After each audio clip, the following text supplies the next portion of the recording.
I'm Matt Beam, Chairman and CEO of Kinetic. Welcome to the 6th Annual Power of Philanthropy Summit. First, a few housekeeping items.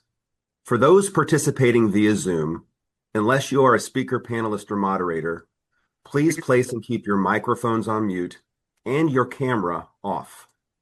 Please share questions for our panelists in the Zoom chat so Kinetic President Karen Cox can pose them at the appropriate time. Thank you to the Block School for once again partnering with Kinetic to host this summit. And thanks to each of you for being here and investing your time in this work. Together, we share a deep commitment to improving lives by equipping donors, volunteers, and nonprofit professionals to bring their best to the missions they care about. And on a personal note, as a two-time Block School alumnus, this partnership means a great deal to me. At Kinetic, our purpose is simple but powerful: to help nonprofit organizations unleash their power of philanthropy. That happens when donors, volunteers, and professionals don't operate in silos, but instead work together to achieve more than they could alone. Donors find fulfillment when their giving brings personal values to life. Volunteers find purpose when they use their talents to advance causes they care about and invite others to join. And nonprofit professionals are at their best when they bring those groups together to unlock shared investment and impact. When that alignment happens, organizations become truly kinetic, developing sustaining momentum that drives transformational philanthropic results. That's why gatherings like today's matter. All of us at Kinetic and the Block School believe we have a responsibility to bring forward the most relevant ideas shaping the future of philanthropy so we can all grow and lead more effectively. And this year, that future is being shaped in a profound way by artificial intelligence, transforming every sector, including our own. We're honored to welcome Nathan Chappell, one of the leading voices at the intersection of AI and philanthropy. Nathan has helped our sector understand not just what AI can do, but how it can deepen human connection. His work in the Curiosity Code challenges us to rethink how we engage donors using data to spark curiosity and inspire generosity. In a moment like this, Nathan brings a perspective that is both practical and deeply human, grounded in the belief that technology should amplify empathy, not diminish it. Nathan, thank you for being with us today. This morning, Nathan will deliver our keynote, sharing his perspective on how AI is reshaping philanthropy and what it means for the future of generosity. Following his keynote, you'll hear from a panel of regional and global leaders reflecting on how these ideas and experience shape our work. There's a lot to consider as curiosity, technology, and human connection come together to shape the future of generosity. What a great morning we have ahead. It's now my pleasure to introduce my friend and colleague, Block School Dean Brian Kloss, who continues to lead Kansas City's business school with bold vision, connecting it in meaningful ways across our community, region, nation, and world. Brian? Thank you, Matt. We at the Block School here at UMKC, we are delighted to be partnering with Kinetic on the 6th Annual Power of Philanthropy Summit. Allow me to take a moment to thank the team at Kinetic for partnering with us here at Block, both with today's session, but much more broadly with our academic programs. We think Block plays a special role in our community. We're committed to providing broad access to higher education, with 58% of our undergraduates being first-generation college students. Our goal as a school is to ensure that all of our students, regardless of their background, have a path to a great career and a great life. But we can achieve this only through partnerships with organizations like Kinetic, partnerships that provide mentors, experiential learning, internships, and connections to opportunity. Today's session is a course focused on philanthropy and the nonprofit sector. Block has a long-standing commitment to supporting nonprofit organizations. Our Midwest Center for Nonprofit Leadership has been serving the nonprofit sector for over 30 years. Across this period, over 100,000 individuals have participated in Midwest Center programs addressing topics such as financial management, board governance, strategic leadership, and fundraising. The center has worked as a consultant for well over 1,400 nonprofits on program evaluation, board development, and strategic planning. Our MPA program also has a strong nonprofit focus and has graduated many leading lights in the sector. We have graduates working in senior roles in nonprofits focused on the arts, healthcare, social welfare, and education. We here at the Block School are excited to partner with Kinetic today, and we're excited about learning from our speakers and panelists, and we're delighted that you're able to join us today. Karen Cox will now introduce today's speaker. Thank you, Dean Kloss. So I'm excited to introduce Nathan Chappell today. He's a thought leader, public speaker, author, and AI inventor. He's recognized globally as an expert in the intersection of artificial intelligence and generosity. Nathan serves as Chief AI Officer at Virtuous Software, where he supports AI integration to help nonprofit organizations amplify mission at scale. In 2018, Nathan founded Fundraising.AI, the world's largest global advocacy organization for responsible and beneficial AI in the nonprofit sector. He's author of 2 books, Nonprofit AI, A Comprehensive Guide to Implementing Artificial Intelligence for Social Good, and the 2022 award-winning book, The Generosity Crisis, The Case for Radical Connection to Solve Humanity's Greatest Challenges, which has been called required reading for this generation of fundraisers. With over 20 years of nonprofit leadership and experience, Nathan's a global keynote speaker and content contributor. His work has been featured in NPR, the Chronicle of Philanthropy, Forbes, Fast Company, and more. His podcast, Fundraising.AI, is among the top nonprofit technology podcasts worldwide. Nathan serves as an advisor for OpenAI, for the OpenAI Users Forum, the AI for Good Foundation, the International Committee for Information Technology Standards, and the Forbes Technology Council. He holds a master's in nonprofit administration from University of Notre Dame, an MBA from University of Redlands, a certificate in international economics for University of Cambridge, a certificate in artificial intelligence from MIT, a certificate in philanthropic psychology from the Institute of Sustainable Philanthropy. He's a CFRE, a certified fundraising executive, and he holds a credential by IAPP as an AI governance professional. Please join me in welcoming Nathan Chappell. Such an honor to be here this morning on this lovely Friday morning. I am calling in from Middle Tennessee after traveling from San Diego to Winnipeg and back last night. It's a great way to end the week with you all. I'm really excited about the opportunity to just share what I consider my experiences from the last 8 years of having worked in AI within the nonprofit construct, what has worked, what's not worked, and what I essentially believe now is the most inherent human unlock for this age that we're going through. So I'll share my slides and walk you through. Now, as it was shared, there'll be time for Q&A, so definitely ask those questions. Karen and I will have a conversation after. I tend to use more words per minute than the average person, so fortunately, this is on video and recorded, and you can replay it if you want. Most people listen to 1.2 speed anyway, so I kind of just match that speed as we're going through. So, of course, the title of this is Curiosity Code, Building a Culture of Curiosity to Thrive in an AI Era. What I will share with you as I kind of just I don't need to add more to my bio, but I come to you today as someone who spent 20 years in the nonprofit sector. I actually spent 20 years as a fundraiser, leading fundraising teams from very small grassroots organizations. When I started was Boys and Girls Club, and moving up to large roles within organizations like UC San Diego, where I served as assistant vice chancellor, and senior vice president at City of Hope, which is a 100-year-old cancer center, where I led a fairly large team. With that back in 2017, we were given this grand challenge essentially to increase our major gift revenue without hiring more people.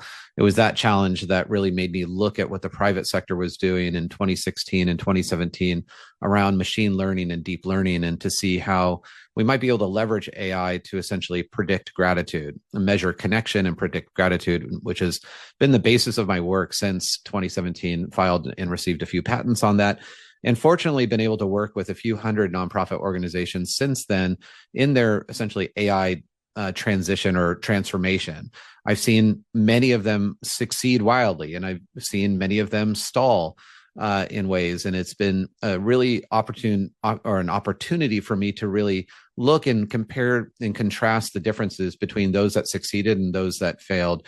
The sum of that really comes from this idea that AI transformation is not about data and models. So this conversation will not be about data and models. It has a lot more to do with people and culture. The organizations that are succeeding in AI are really focused on their people and culture. And this really comes down to that an idea of whether technology is leading your culture or is your culture leading your technology. And so I will approach this as a fundraiser, as a technologist, but as someone that is absolutely dedicated to ensuring that AI not only serves us in the short term, but also mitigates long-term harm as well.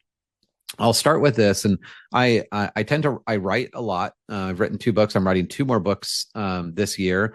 I post on Substack and LinkedIn every few weeks, and really the things that are interesting to me. If you like any of these things, follow me on LinkedIn. If you don't like these things, do not follow me on LinkedIn.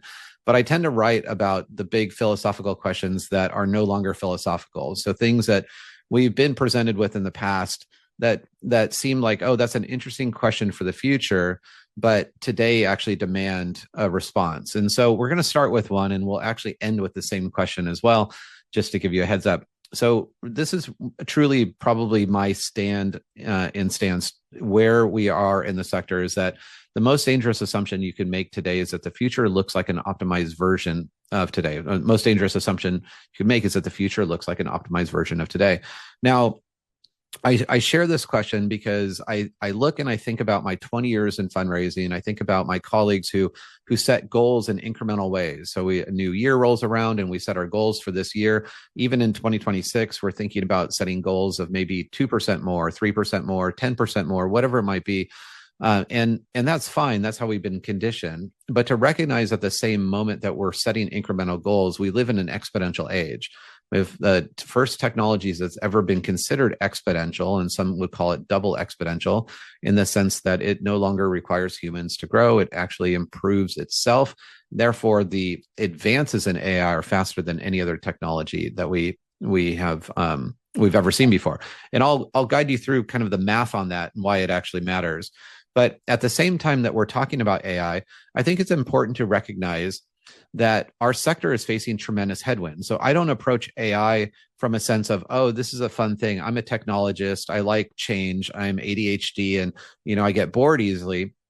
I approach the use of AI from a truly moral imperative that our sector is facing unprecedented, and I know we use that word too lightly, unprecedented challenges that are, from the political sphere, the public sphere, and probably the thing that concerns me most. In fact, there's a book on my stand-up here that my grandfather wrote in 1971 called Crisis by Consent, which is basically not the concern that a person gives or doesn't give to charity. It's the concern that a person goes to bed at night not even thinking whether or not they should. And so we have this trifecta of these societal shifts that our sector is facing, which could be super depressing. I wrote a book called The Generosity Crisis, which I encourage everyone to read, but to read it with a box of cookies, at least for the first 100 pages, because it depicts what is going on today. This is this confluence of these really significant issues. Now, this also means that the need for innovation has never been greater, and it also could feel a bit overwhelming. Now, the one thing that I get up every morning and I'm optimistic about is that while we're facing those tremendous headwinds, and while this confluence of things seems overwhelming to many people in our sector, how do we remain optimistic? We remain optimistic because at the same time, not by design, but by sheer chance and luck, I guess, is that while these things are happening, we're also presented with a technology that knows something about everything, knows it can seemingly do almost anything, and it will continue to get better. So if there is any way for us to essentially reverse the generosity crisis, or in the way I classify that as systemic declines in charitable participation, the number of people that are giving to charity has continued to drop fairly significantly. The only way to overcome that is actually AI, because humans are amazing and we're capable of extraordinary things, but we are not scalable. We, as humans, always have needed technology to scale impact and scale ideas. So whether it be electricity or the printing press or the radio or the television or the internet, we need technology to help us scale. So I remain a complete optimist about the future of philanthropy, because I believe in the resolve of the human spirit. I believe in creativity and grit to solve hard problems, and the use of AI to help us do this. So when I wrote my first book, we in fact wrote a few chapters on AI that we removed because it was just going to be a bit overwhelming for people at the time, because this came out a few years ago. But we did come up with the single conclusion that used responsibly, AI is the only scalable solution to help reverse systemic declines in charitable participation. Been working under that premise for several years, and it's proving to actually show some really significant impact as we move forward.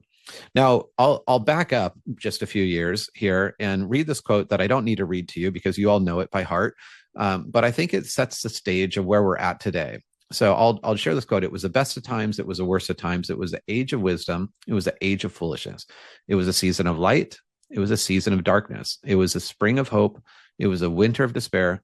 We had everything before us, and we had nothing before us. Now, obviously, you're all familiar with that quote.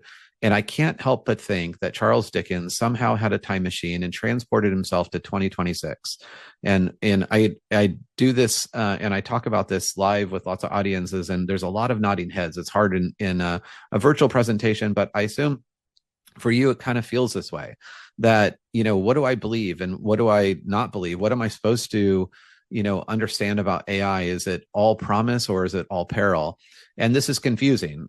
I share this because my wife is an English major, and we have one rule in our house, and that rule in our house is that, at the dinner table specifically, I think most families have a topic that is not allowed at the dinner table. And unsurprisingly, that topic at our dinner table is AI. I'm not allowed to talk about dinner parties, and I'm often lectured on the way to dinner parties to not talk about AI because it never ends well and we're never invited back. But the other morning, my wife's feed, now her news feed looks very different than my news feed. Obviously, she's an English major. I pretty much spend my entire waking life reading on what's going on in AI and what models and who's doing what and who's working where. She sends me 3 articles, no explanation, but for somehow her feed was channeling my feed, and she sends me this first article from the Atlantic that says, here's how the crash happens. The second article was from the Wall Street Journal. These AI power users are impressing bosses and leaving coworkers in the dust. And the third article is from Bloomberg. Perhaps OpenAI or Anthropic will pull off superintelligence, allowing them to create God and then ask it for money.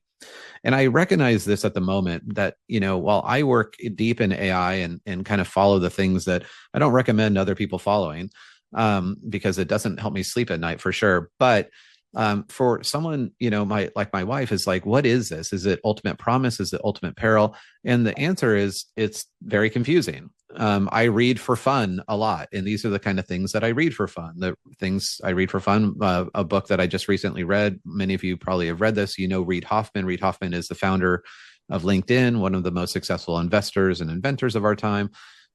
He put lots of flowery colors and rainbow colors on the front of his book because he is an AI optimist.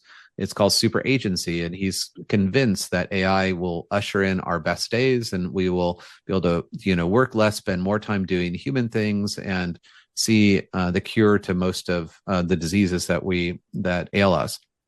Conversely, right when I closed that book not long ago, I opened another book by someone also that is, a very successful inventor, and a few inventors actually that know a lot about AI and what its promise is, and has seen other technology. And this book is called "If Anyone Builds It, Everyone Dies." So even for someone like me, the use of AI is it's being used in ways that will do tremendous good. And of course, in the hands of bad actors, it could actually do harm. At the end of this, it really causes us to look inward to understand what is it that we believe, what are our values, and how are our values represented in what AI how will develop. Now, a person named Kyle Shannon on LinkedIn, the Salon AI, he just posted this a few weeks ago, and I thought it was fascinating. This is like the 5 stages of grief, but the 5 stages of AI adoption. My guess is that I don't have to guess, you're on one of these, one of these things. You're either in this dismissal, it's just another fad, or you're just like, still in this like, oh wait, it can do that kind of mode and awe. You're either, in this wonder and fear, like it's amazing, but I'm also a little afraid of it, which is very healthy, by the way. Or it's, you're getting to understand that this is not going to replace me. It's going to augment me. And then the last is where we're going to spend the rest of our time around imagination unleash.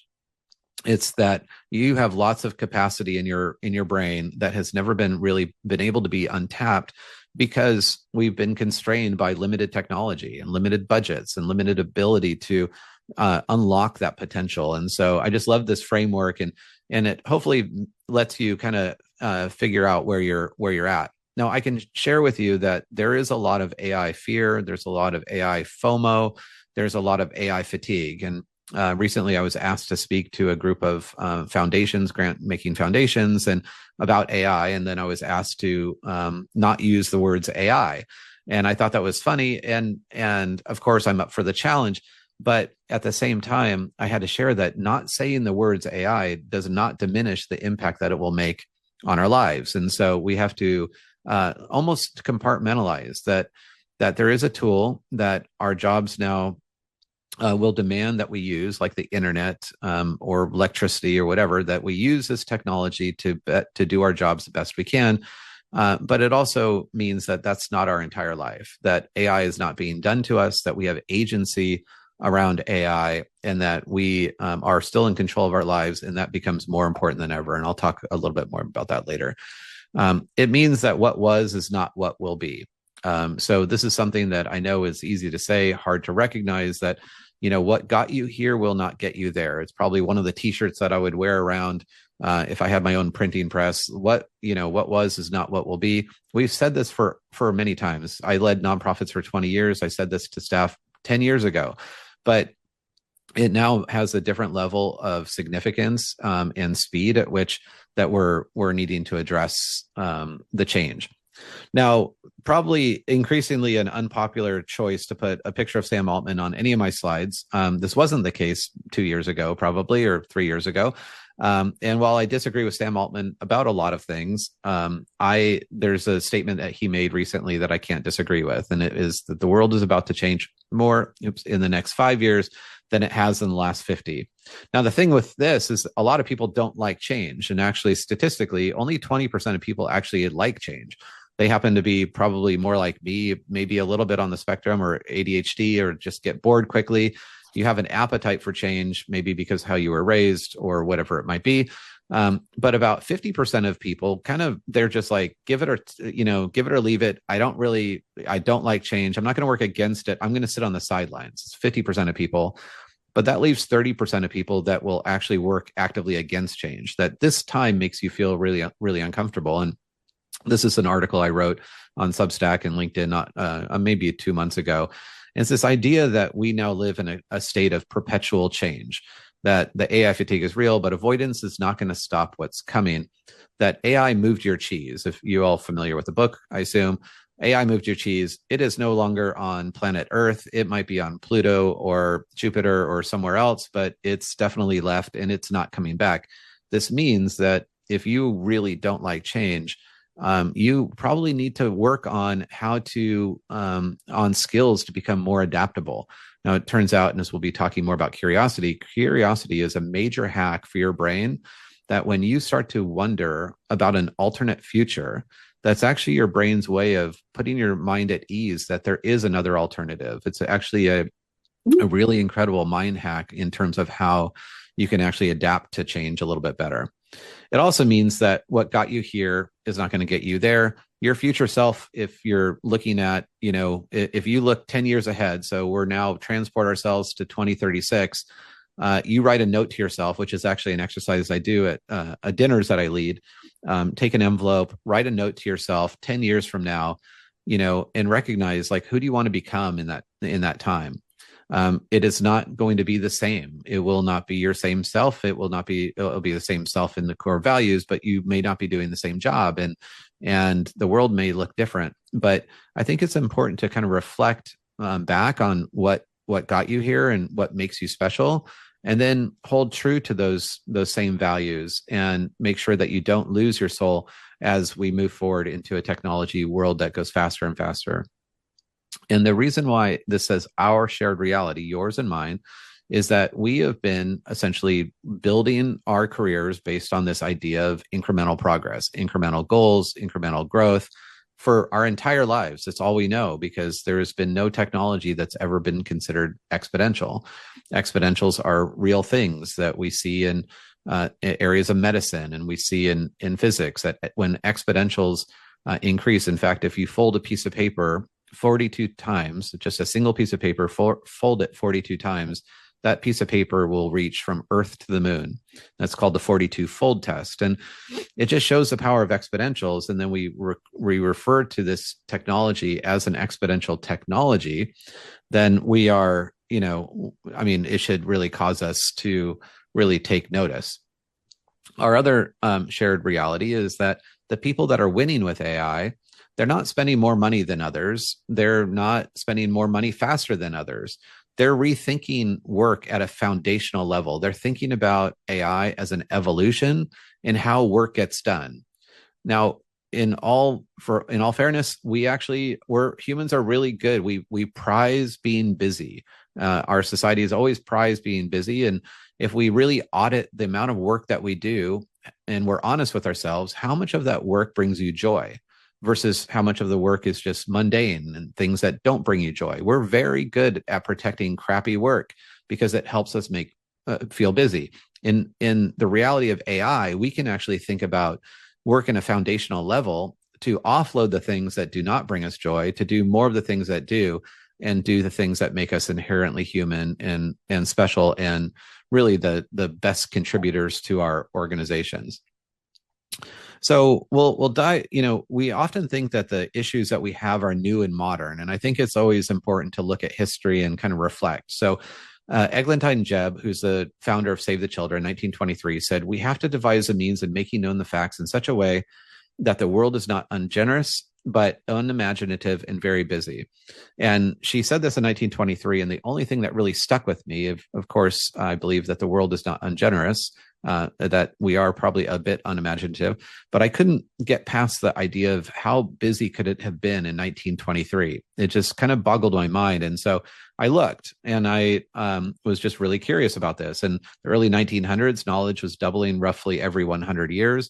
Sometime between there and 1945, when Eglantine wrote that, knowledge began to double every 25 years. So she had seen a rapid increase. And by the way, the radio didn't make its way into the average home until around the 1940s. And then now we're looking at knowledge doubling every 12 hours. And we're about to enter a new phase of AI in 2027 to early 2028 called the intelligence explosion, where information will double every few hours. So again, this is to prove the point that what got you here won't get you there, that the change is actually is significant, and not talking about it and essentially putting it aside will not change the fact that it will have a profound impact on the world around you and your role. But again, you have agency, and we'll talk a lot about that in just a second. This also means that AI dwarfs all other technologies, and not just all other technologies, but all other technologies combined. Many people have been waiting for AI to go away. That it's all hype, that it's not going to deliver on its promise. I can promise that that is not the case, because AI is considered the first recursive self-improving technology. Computers now use computers, and those computers are very good at using computers, and will far exceed a human's ability to actually code and actually develop new things with that, with human involvement, of course. But it will mean that the pace will not slow down. It will only, continue to increase.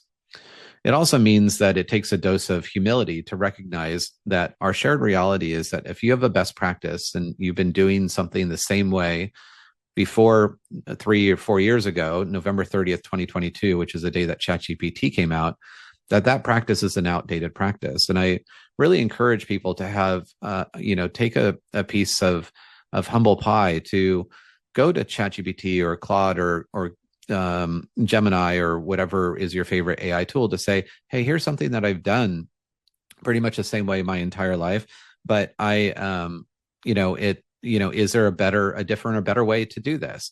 And for, of course, ChatGPT will say, oh my gosh, it's the best question I've ever heard. And you're so smart for asking that question. But in fact, there are other ways to look at this best practice that you've been doing. I think this is really one of the biggest unlocks for AI, is really recognizing that it is not to replace you, but to augment you. But it requires that humility for yourself to understand that the way you've been doing things is not the only or best way all the time. And so when we look at the landscape of where the nonprofit sector is, it's very divided. Now, not divided in the sense of how many people are using AI. We just did this survey at Virtuous. 92% of nonprofits are using AI in some capacity, but only 7% are seeing improvements in mission, in major improvements in mission achievement. And of course, I became really curious about what those 7% were doing in common. And I've written extensively on this, and you can download this entire report for 6 principles that actually are very clear and actionable and don't cost a lot of money or take a lot of time to get you, into that 7% zone. So what this means is that we are adapting to technology in a very high way, but we're using this technology in very subtle ways and just very reactionary ways, in ways that are not, super additive. The organizations that are really thriving in this 7% are thinking about this as an evolution, and they're really thinking about how work gets done and what work gets done at a foundational level, and they're evaluating what is possible. That is one of the key things that we're really diving into as we talk about AI and how to really leverage it for social good. You can think about this too, is that the future of AI and the people that are really succeeding with AI are not they're not users. You're not just a user that uses a tool to do something a little bit faster, that you become more of like an AI conductor, like conducting an orchestra of tools and understanding like the toolbox in your house, that if you're going to hang a picture on a wall, you're not intuitively, that you're not going to grab a saw, or if you have to cut a piece of wood, you're not going to grab a hammer, that you use a right tool for the right project. The same is true for the people that are really thriving in AI, is that they're thinking about the set of tools and they're experimenting and they're getting to know what the limits of those tools are and what they're best at for different things, so that they can really command the work around them. And this is really a major transformation of thinking, oh, it's a new tool that does this one thing, versus I'm a conductor of tools and I experiment and play with these tools to understand where the limits are of them. So when we think about this from a mathematical perspective, I just want to hit this home in terms of a part that you can't unsee. Adam Grant, who you all know is an organizational psychologist and best-selling author multiple times, says that the hallmark of expertise is no longer how much you know, it's how well you synthesize. Information scarcity, so that would be any day before November 30th, 2022, when ChatGPT came out. Information scarcity required knowledge acquisition, so just acquiring knowledge. But information abundance, the world we now live in, it requires pattern recognition. It's no longer enough to collect facts. The future belongs to those who connect dots. And so this is, an interesting thing for people who are just very smart and have been successful only because they're smart, will find this time to be very challenging. Not to say it's not good to be smart, and that's always a good thing. But if you're smart and not adaptable, that will be a bad thing. If you've only been successful because you're smart, that will change. But now it's about being smart, adaptable, and having a sense of curiosity and urgency around that. So if the math of success before ChatGPT came out was human intelligence plus human creativity and wisdom and discernment and passion and your ability to overcome friction like distraction, bureaucracy, and burnout, that had been forever the math of success. The path and the math of success was very concrete. But there are new variables that have been introduced since the advent of AI, which is, humans intelligence plus synthetic intelligence, and human creativity plus synthetic creativity, and even human strategy plus AI strategy. But the wild card in this is AI enablement. It's how well you conduct the AI around you to leverage these things. And then, of course, the human part. And the good thing, there's still a human part. Very much an important part of this is wisdom and discernment and passion, and your ability to overcome distraction and bureaucracy and burnout, the things that only humans can do. This is, in fact, the new math of success, and the reason why, we have to confront the reality and recognize that we are playing with new variables for who gets hired and who gets promoted and so on. So the good part of this, and this was not a natural conclusion for me, is it took me quite a while to really understand that if AI could do all of these other things, seemingly could be more creative and strategic and even seemingly more empathetic than many of my friends, what was the thing that AI could never do? What is the thing that's inherently human?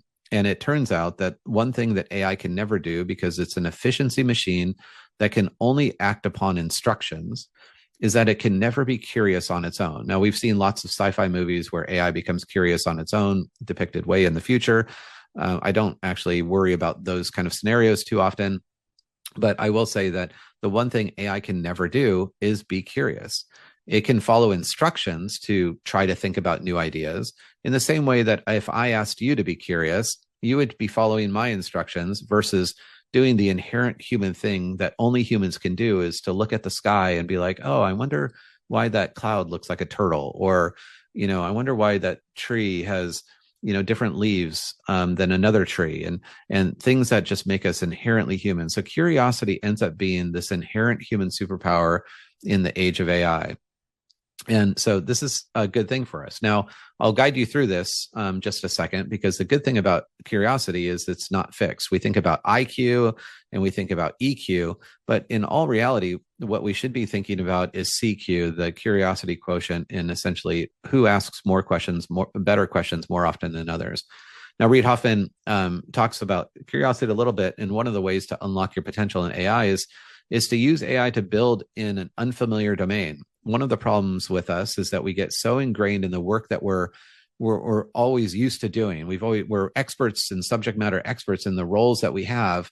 When we play with AI in those roles, it tends to be incremental, because we're just locked into this kind of mundane way of doing things, this routine way of doing things, versus pick something that is completely outside your domain and solve something with AI that doesn't relate to your job at all. That's where you're going to see the biggest breakthroughs. And it's the same as even connecting with people outside of your industry. Some of the best community-oriented people I know will be, once a month, they'll go to coffee with someone that's completely outside of their industry just to learn more about the world and help them connect more dots.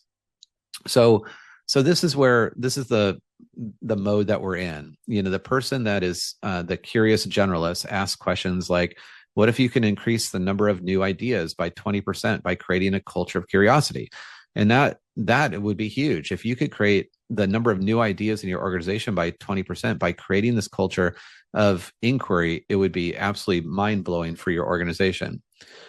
Or what if AI could give you an extra day a week to do inherently human things? So again, AI is about augmenting, not replacing. And that if you had an extra 20% of your time by offloading the things that do not bring you joy to do more of the things that brought you joy that are inherently human, that would be an extra day a week. And this is where I become optimistic for the future of humanity, because if the nonprofit sector does this and every person gains an extra day a week to do inherently human things, we could transform the communities in the world around us in really profound ways. I have no doubt about that. And that's really the part that gets me so encouraged about this. It really comes down to this idea that what if the limit of what's possible today is only constrained by our imagination? I'll guide you through a couple tips on how to build a culture of curiosity, and then just a few tips on how to increase your curiosity quotient. Number one, celebrate questions as much as answers. I never really cared for a lot of people who just ask questions. In fact, if you're a person who just asks questions to ask questions, probably stop doing that, because that's kind of annoying. But if you're a person that asks questions, that is seeking answers and new and better ways of doing things, continue to do that and reward those types of people in your organization. Provide space for experimentation. So that's where failing fast comes in, and research and development comes in. Promote a curiosity-driven learning, bringing people together that actually share examples of what's working and what's not working. Recognize and reward creative risk takers. Embrace that today is the worst AI you'll ever use, because I promise it will be. Tomorrow there'll be a new AI. In fact, yesterday there was a new AI that came out that was far better than the AI the day before it. And then assume AI can be helpful until proven wrong. So I'll guide you through just a couple quick tips on increasing your curiosity quotient. Number one is to recognize that curiosity is not something that you learn. It's something you're born with. You are inherently curious as a child. And if anyone has been around a child lately, just marvel at their sense of curiosity and wonder when they look at a cardboard box and think of it as a rocket ship, or a time machine, or a kitchen, or whatever it might be. It is something that we're all inherently born with, but that our society, our family dynamics, our work dynamics essentially tamper that over time. So the real challenge isn't gaining curiosity as much as it is protecting it from a world that tries to tame it. So this is a good thing. Now, AI can do a lot of things. It can generate, amazing things and create all kinds of efficiencies, but it can't wonder. So that still ends up being your kind of primary job within your role. And that should feel really good. So this person, who does really well in AI is asking what if habitually, more often than others.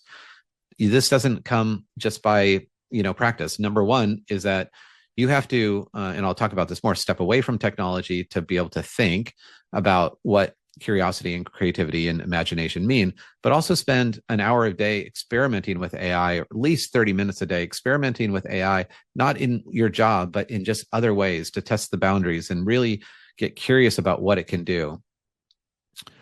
The other thing is just to experiment perpetually. So even when you're doing something that seemingly works, do not be content with that. Even when the current thing is working, don't get comfortable. Just become a beginner repeatedly. So just be in this constant state of invention and reinvention all the time.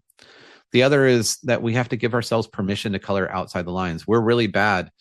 We've been so conditioned. If I gave you a coloring sheet and I said, color something beautiful on this page, but you can't color inside the lines, you'd probably be really mad at me, because you've been told that everything beautiful is inside the lines. It would be natural to you to do that and unnatural to go outside the lines. Allow yourself to create things and just without any judgment at all, just experiment and be in the zone of that kind of the artistic moment. The other is to look at old problems with beginner's mind. Think of it like most disruptive thinkers think about things. They can look at a situation, but remove yourself from it. Remove yourself from the situation and look at a situation like you're watching a movie, because you're being constrained essentially by the things that you've tried before, the things that didn't work, the things that other people have tried that didn't work. You've always done it this way kind of mentality, but think of things from an outside perspective. And then habitually assume that the way you've done things is not the best or only way, which I've shared. We'll get down to just a few more here. One of the things I want to really encourage you to think about and stick with is this idea that to unlock your full potential with AI, it means that you have to remove yourself from technology habitually. I have a place in my house that is a no tech zone. I have a window so I can look at birds. I have a notepad that I can write and journal on. And that is the most profound place. Think about this idea of like embracing boredom and the reason why when you're taking a long shower, you probably have the greatest ideas because you're not bombarded by algorithms and emails and Slack messages that are trying to gain your attention. And then do something that I've done since I was a kid because my mom required me to do it. But think about, if as you experience the world, whether it's the human-made world or the natural world around you, write down one thing that surprised you every day, because this world is full of wonder. And if we're looking down, succumbing to, scrolling 300 feet on our phone a day, which is what the average person does, there's very little chance that you're looking up and actually experiencing the wonder that is already around you and unlocking that part of your brain that is going to let you think about new, problems differently. And like I said, cherish boredom. We think about boredom as such a negative connotation, but actually look forward to being bored and have that resistance to put down your phone, to turn off the technology, to look up and think about, new and better ways that you can solve problems that were never before possible. And so the last thing that I really encourage people to do is to assume anything is possible, because it is.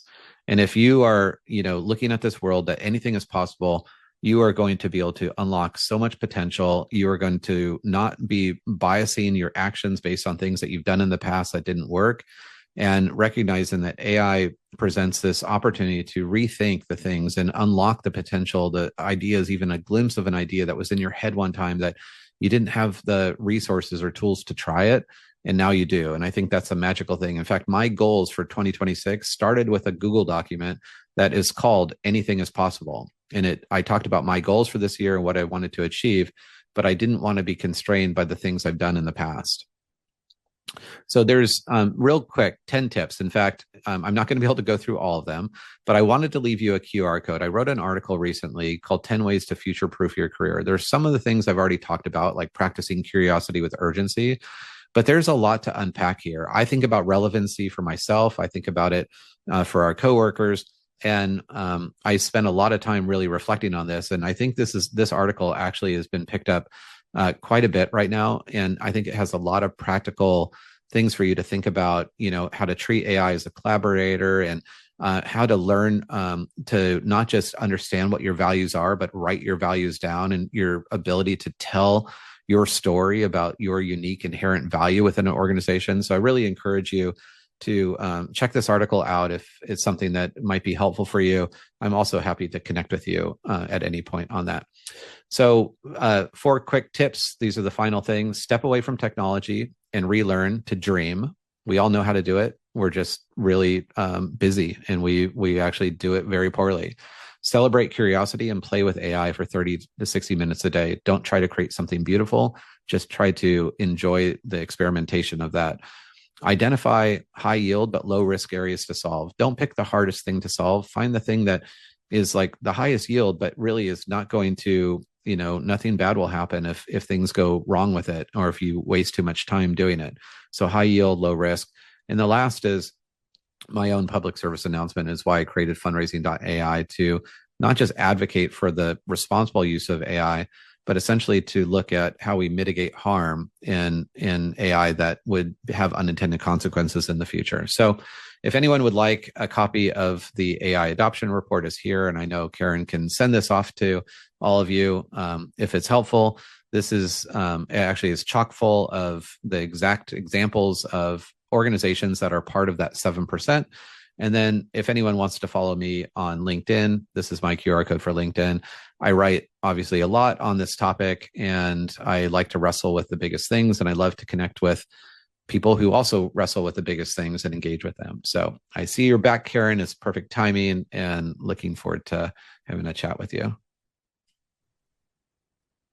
So, we have a question from, let me get to the question that's been asked by one of our participants. I like that you warned us that you put a lot of words in per minute. That's great. Right. Yeah. So, I can't help it. I've tried to slow down. It just doesn't work. yeah, no, it's perfect. It's the way I think all of us prefer to listen. So it's great. So one of our participants said that, I agree that we must embrace AI and use it for good, and also keep the human component.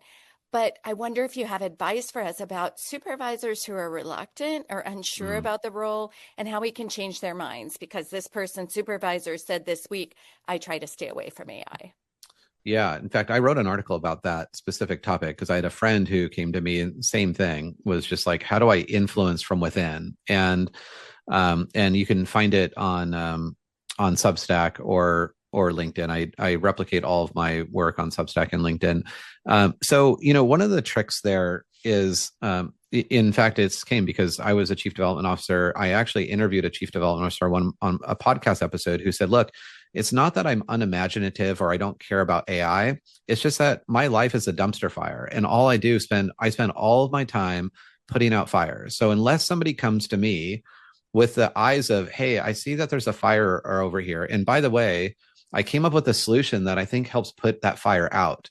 This goes back to that high yield but low risk thing, is like, if you could see the eyes, see the challenges and the kind of life through the eyes of your boss, which is like one of the best coaching techniques ever, and understand what they're dealing with.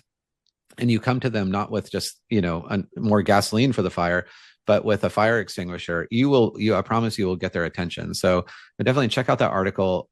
It's not always easy, but I would say I've seen a lot of people do this successfully, where it's like, find something that's annoying for your organization, that something that no one likes to do, and then basically do it. And then goes back to one of the future proofing techniques, is share the story of how it happened. And I promise you'll be a superhero in your organization.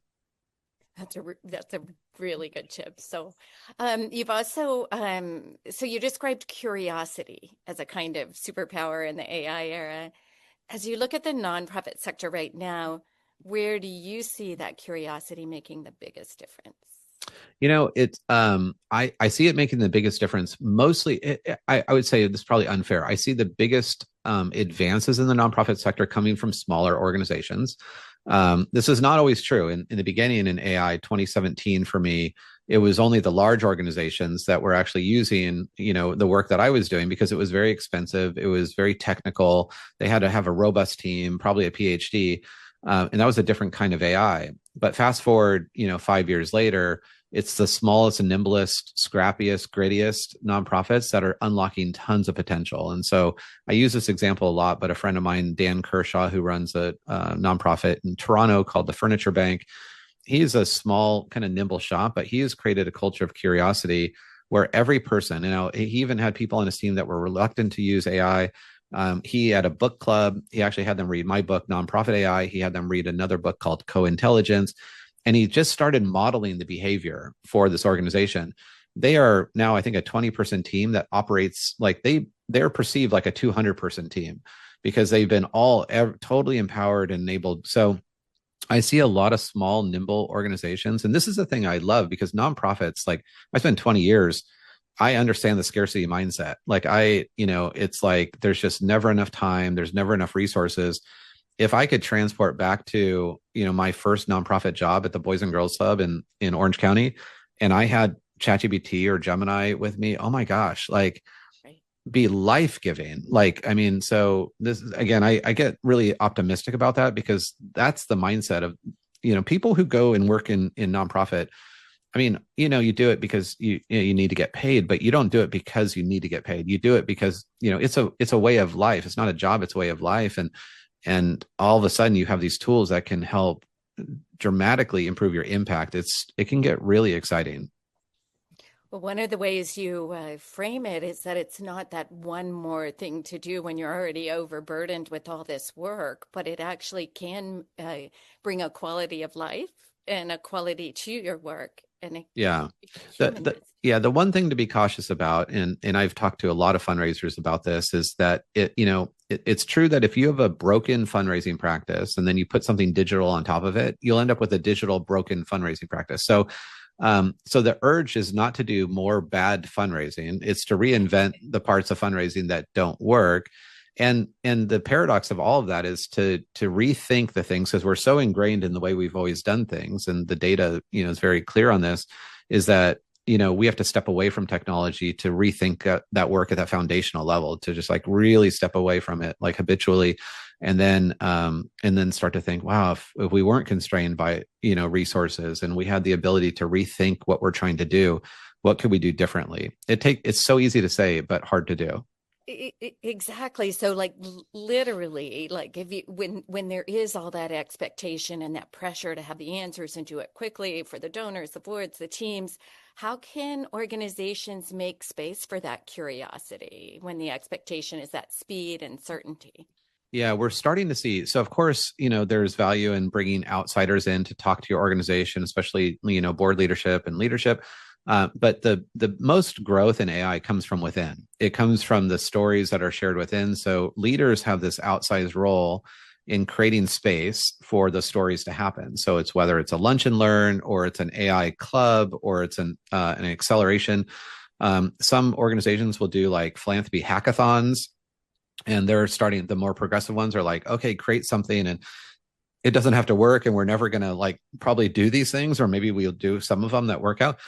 But just to create that space, that culture of curiosity where, questions are rewarded more than answers, I think that's where you see the delta. The organizations that keep on doing things the same way and expect a different result, that digital divide will become a digital chasm pretty quickly, because the organizations that are doing like hackathons and, or incentivizing this like creative problem solving, using AI and empowering their team, even with just one tool, that's where that divide will happen, pretty quickly. Actually, it's already happened.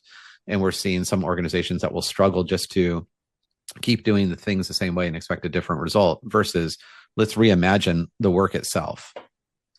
Well, I like the challenge you had to talk about AI without saying the AI. Right. But, if it was a curiosity club or something, I mean, maybe that's a sideways to come into it, but just asking a good question. This is I had dinner with my niece this week. She's 30 years old. She works at the eBay Foundation. She works in CSR, and she's like, I am just so fatigued, like AI fatigue. She works at eBay. That's all they talk about. And I have AI goals. I'm so tired of it. And I had to encourage her. I said, Tiana, like, just because you're tired of it doesn't mean that it's not going to impact your role, right? But it's not your entire life. So we have to do a better job at compartmentalizing. Like, this is the work that we do and the tools that we use to do the work. And then I'm another person, and I have to do a better job of creating boundaries. I think humans are really bad at creating boundaries, and especially with like hybrid working environments, like we let work blend into our family life. I'm more disciplined about my boundaries now than I've ever been. And if I'm not talking and working in AI, I'm literally driving a tractor and planting sunflowers. Like I have found very deliberately found ways that I need to step away from technology so that I can do my best in my job and live my best life outside of my job. That's great. That's the goal, right? So, yeah. So one of our participants asks if you can tell us more about that 7% of nonprofits who achieved mission improvement from using AI. And I know you said we could download that, but just the nuggets. Yeah. So 6 principles, and I won't go through them in detail, obviously. It starts like the reality is like you can create a curious culture, but if it's not grounded in values, it is going to be curiosity gone wild, and not the good way. Like the way that you don't want it. You'll have, technology end up leading your culture instead of your culture leading your technology. So one of the first 2 principles are creating AI governance. And actually at Virtuous, we have a governance policy that's free and you can use with that report. Because if you just go the exact link, but it's Virtuous AI adoption study, you can find it. And we have governance policy, but governance is important because it not only says that we believe in the use of AI, but we also believe in not using AI when it defies our values. So it gives you that sense of like calmness of like, okay, we're not going to sell our soul here. We still, we will only use AI in ways that are additive to our mission. The second part is an acceptable use policy. And that's a different policy because that is a decision tree of which tools do we use? And if it's confidential information, we use these tools. And if it's not, and I'm just doing creative brainstorming, it's these tools. And those 2 are kind of foundational. And then it goes into other things like creating, like documenting what works, setting goals, and then holding yourself accountable to those goals, like saving percentage of time. Like if your goal is to save 20% of your time, how do you know that you're there unless you ever, just like any consultant would say, or any fundraising leader would say, like, how do you know if you're successful if you've never written it down? And so those 6 principles are really clearly outlined in that report. And I will just say, none of them are hard. None of them cost money at all. They're there and they take a little bit of discipline to do, but they could be done very quickly.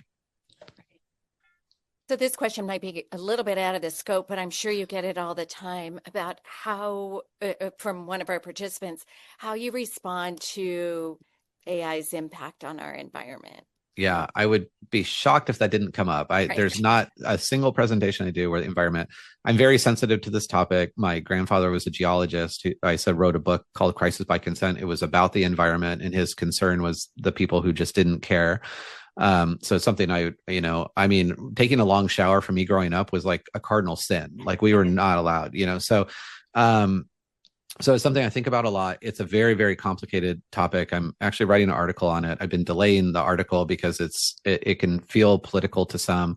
Now, I will say, on one hand, you have agency, and there are models now that are coming out that are actually wind and solar powered. This is also a short-ish term. Most data centers will end up moving to low orbit space. So they won't be on Earth that long because space is much cooler and has unlimited access to solar. And also AI is actually helping develop some of the most sustainable energy opportunities we've ever, like fusion energy, which is now online. Microsoft just bought all the energy from the first commercial fusion reactor that will be going online soon. So it is not something that we want to dismiss. At the end of it, I think we have to always, with anything, and I speak to a lot of environmental organizations who have to wrestle with the balance of, does the benefit of what I'm using outweigh the consequence? And so, like, for that instance, the number one use of energy by far, the 800-pound gorilla of energy, is streaming. It's literally like this call and your Netflix account and your Prime account and all of those.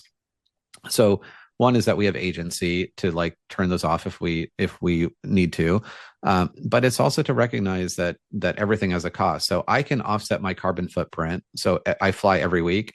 Through the American app, I can actually use my miles to offset my carbon footprint from flying. I think that's the important thing, is not to just only think it's someone else's responsibility, but to think about our own responsibility and agency in helping offset that. And then recognizing that this is not a forever issue. It will be a significant issue for the next 4 or 5 years. Beyond that, I think it will have actually some really positive opportunities. Good. Thank you. Yeah. So another question. So what's your best insight from your evolution from user to conductor, which in this person's limited experience has been their most powerful transition in AI use? Yeah, well, that's a really insightful question. Yeah, for me, it actually, AI has changed so much from what I thought it would be. Now, of course, I've been working at AI with, it was very kind of finite. It was machine learning, which is just about predicting things, taking lots of data and predicting things. It didn't take action on those things. And so for the last 3.5 years, we've, with the advent of generative AI, when generative AI and ChatGPT came on the scene, in fact, even a year ago, I probably would have lectured that they're all the same. Like, don't worry about which model does what. Like, just pick one. They're like bottled water. I used to say this all the time. And the end result, there's lots of different kinds of bottled water, but they're all basically the same. Well, it's turned out in the last 12 months that generative models have diverged quite extensively into different branches. And so there's no more this idea that one model kind of fixes them all, or one organization picks one model, and this is the one that we're a Microsoft team, so we use Copilot, and we're a Google team, we use Gemini. What the term is called model routing, and the conductor basically learns what models are good for what thing. And you can only do that by going back to my slides of, like, playing with AI for 30 to 60 minutes a day. So model routing would be like, if I'm writing something, I might use this. If I'm analyzing something, I might use that. If I have to create an app, I would use something entirely differently. And the only way you get to know model routing, and that becomes kind of back to the math of success, that AI enablement, or AI, well, not just adoption, but enablement aspect of it, is the part that really sets you aside, because now all of a sudden you're the superconductor and you're pulling things and understanding this model routing really, really well. So that, I would just say, the other thing is, if you fall in love with the model, be prepared that it'll break your heart in about 12 minutes, because another model will come along that will seem so much better. So never fall in love with your model. I guess that's the number one tip. But the other is just to experiment, and then, be that person that really understands the different tools in the toolbox. I love that directive is to set aside time in your work day to play, and we can actually make humanity better and impact our mission if we set that time aside. So there's another question that from a participant. It says, I often wondered if AI is a democratizing force versus a potential amplifier of inequality and access with technology, and who is most at risk of being left behind. Yeah, it's a very tough, insightful question as well. I mean, I remember a few years ago, I was up at Microsoft, and the CEO was saying, or not CEO, it was a senior VP, someone on top, and was saying, we're going to bring Copilot to everyone in the world. And I'm like, yeah, but like 30% of the world doesn't have access to electricity, So when we're thinking about the inequality of that, so I would say, yeah, AI could absolutely divide and increase inequality from people who don't have access to AI, and meaning they don't have access to electricity. It's interesting that because I have one of our advisors is on Fundraising.AI is in Nairobi, and she, I think it's about like 11% of people in Nairobi don't have a refrigerator in the house, but they almost all have a cell phone. And so they use solar power to, power their phones, and they're able to do that. So it actually might be that more people have access to AI than actually have access to electricity. But something that we need to be very, very conscious of. And to be honest, I don't know, where some of the most innovative uses of AI in the world are happening in the most impoverished areas. And, I always say the quote wrong, but, invention is the mother, of necessity is the mother of invention. I think that might be the right way to say it, or something to that effect. And I, in fact, heard Trevor Noah talk about this when he was traveling around the world and saw people just doing the most creative things ever. So I think in a lot of cases, it can actually help empower people to create businesses. I know for the entrepreneurial, type person that doesn't have access to an accountant and a CPA, or a CPA and an attorney and a marketing consultant, now has access to all those things. I know people who have autistic children who say that for the first time, their AI is able to help their children learn in new ways that are specific to their learning pattern. So I think there's tremendous good that can come from this. But it not like any technology won't be all net good uniformly across the board. Yeah. Well, sometimes I don't know if you hinted at this, but we know it's easier to learn something than unlearn or relearn. Right. So it Right. may be just a whole new way and a curious way of looking at it. Yeah, absolutely. Okay. So someone said, I definitely agree with the idea to rethink, but I also struggle with it. What's your thought about going back to basics first?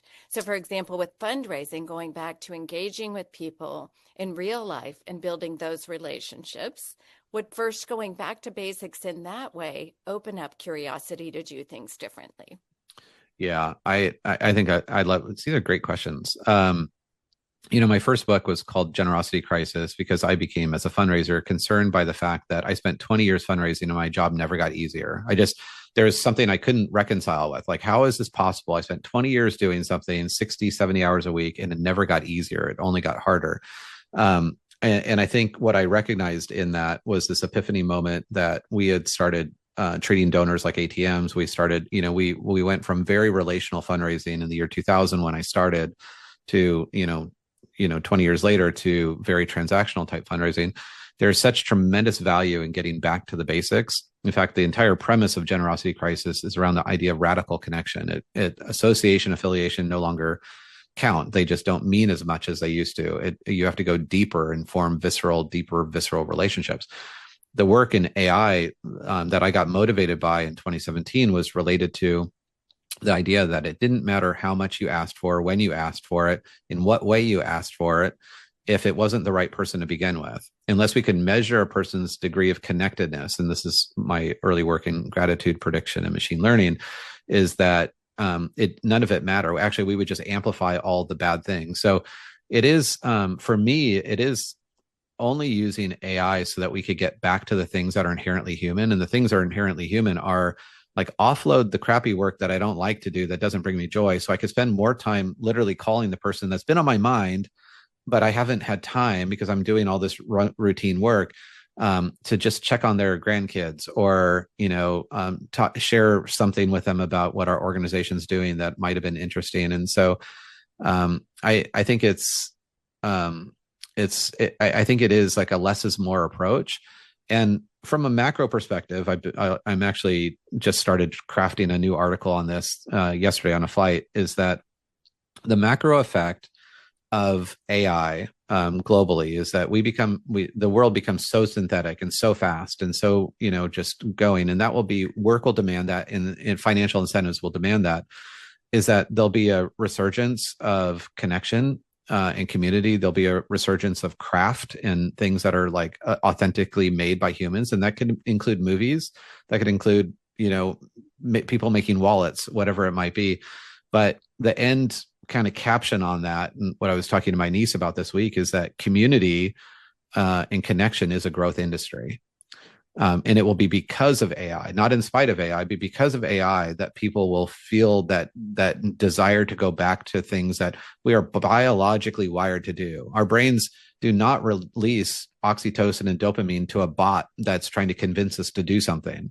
It's unlocked when we are connected to each other, and that we understand that we are here inhabiting Earth, and we have shared purpose, and that we have shared values.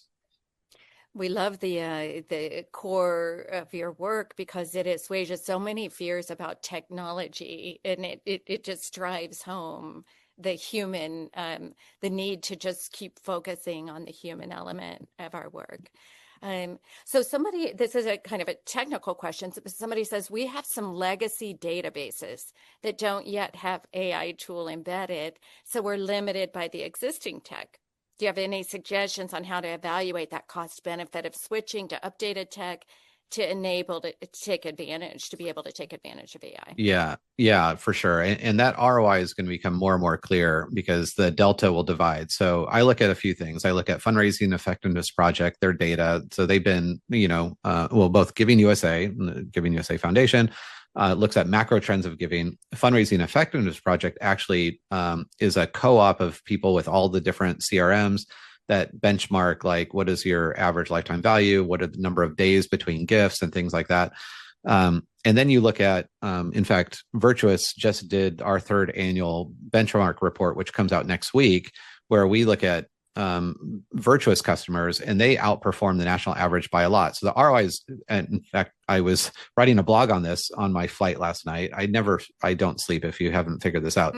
And was just editing it, and the difference between like FEP, the national data around giving, and Virtuous, which is, basically all AI enabled, is actually, it's not marginal. It's like actually a very large difference. And so all that data is coming out next week. So you have to really objectively look at what the ROI difference is. The other thing I think a lot of nonprofits will do now that AI is allowing you to code. Vibe coding is a term a lot of people don't know, but essentially it's me talking to my computer like a prompt, or typing like I'm prompting, but code will be developed. We're going to see a lot of nonprofits developing their own code. Be like, I have a legacy system that doesn't have any AI, but I have this other thing over here. Well, Claude Cowork specifically, can you create me code that will merge this data to that data, or help me visualize these two data sources together? We're already seeing a lot of, even with our Virtuous customers, we're seeing a lot of customers take the Virtuous CRM and then building different dashboards on their own. And it's kind of wild. And I guess it's just actually really exciting to see how AI, from that democratizing, going back to that question, it's like, this is where it's like nonprofits are empowered not to just like, oh, I've got to buy all the different products and all the people who tell me they're using AI, but I can actually take matters into my own hands as well. So I think it's a balance of both of those things. So you can be a small, nimble, curious nonprofit and really get into it at a high and functioning level. There's nothing holding you back. I mean, what's holding you back is your curiosity and time, right? And then I would say curiosity with urgency, because if you're just like, well, I'm mildly curious, but what's enough is good enough. But if you're like, look, we can't achieve the potential of our mission without doing something different, and we have this opportunity to think about things differently, we empower people to like dream, to test and experiment. As soon as you see something like Claude Cowork, which is one of the best tools out right now for like developing code and things like that, and you actually can't unsee it. And so when you do it, all of a sudden you're like, oh my gosh, like not only is like mind blowing, but it's also just really fun, because you've been kind of mired in this, like the sense of things I can't do for so long. All of a sudden your brain kind of unlocks, and you're like, wow, like there's so much potential here. This is great. So we have time for one more question, Nathan. I'll ask this big one. So as you look ahead, where do you see the biggest opportunity for nonprofits to not just adapt to the moment, but to help shape the future of philanthropy? Yeah, well, we can end on the moral imperative side of this. So again, I think I said this in the beginning, but I don't approach AI as a new set of tools that's novel for this time period. I approach AI as a moral imperative to essentially fix and actually reverse some really negative things that we have kind of built and sustained within our sector. Our sector is not necessarily healthy because of a lot of the practices that we have enacted, and we kind of gamified fundraising in a lot of ways. I think AI has the ability to overcome that. But the other part of this is, I guess, even a bigger kind of a macro view, is that AI is a mirror to humanity. It is being developed by a set of individuals that we didn't elect, that may not hold our values, but it will be essentially built based on the humanity that is building it. The nonprofit sector, I believe, represents the best part of humanity. It's why I've dedicated, my entire career now to it. The moral imperative of that is that if we are not present, if we're sitting on the sidelines and I just have fear or FOMO and fatigue about it, and I just want other people to do it, it means that I'm not pushing my way to the front of the mirror. So if I was concerned about anything, it would be that our nonprofit sector is not going to be represented in the future, and AI will not support human flourishing. But I actually remain really optimistic of the fact, because the sector does not give up. The sector has tremendous grit and resolve.